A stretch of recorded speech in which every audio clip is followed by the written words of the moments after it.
The Prince, by me, Niccolò Machiavelli. Chapter 5. How to govern cities and states that were previously self-governing. When the states you invade have been accustomed to governing themselves without a monarch and living in freedom under their own laws, then there are three ways of holding on to them. The first is to reduce them to rubble. The second is to go and live there yourself. The third is to let them go on living under their own laws.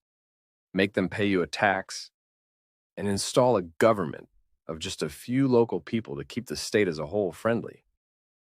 Since this government has been set up by the invading ruler, its members know they can't survive without his support, and will do everything they can to defend his authority.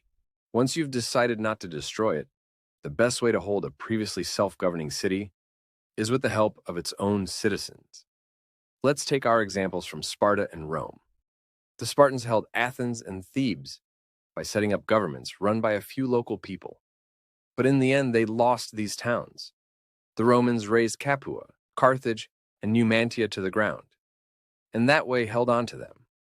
They tried to hold Greece in much the same way the Spartans had, granting it self-government and leaving it its own laws. But it didn't work, and eventually they were forced to destroy quite a number of cities so as to keep hold of the region as a whole. The truth is that the only sure way to hold such places is to destroy them. If you conquer a city accustomed to self-government and opt not to destroy it, you can expect it to destroy you. Rebelling, its people will always rally to the cry of freedom and the inspiration of their old institutions. It doesn't matter how long they've been occupied, or how benevolent the occupation. These things will never be forgotten. Whatever you do, whatever measures you take, if the population hasn't been routed and dispersed so that its freedoms and traditions are quite forgotten, they will rise up to fight for those principles at the first opportunity, just as the Pisans did after 100 years of Florentine dominion.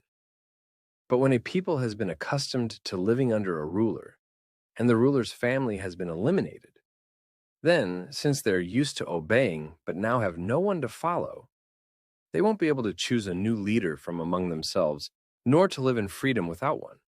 So they'll be slower to rebel, and an invader can win them over and gain their loyalty more easily. Republics, on the other hand, have more life in them, more hatred, and a greater thirst for revenge. Their memory of old freedoms lingers on and won't let them rest.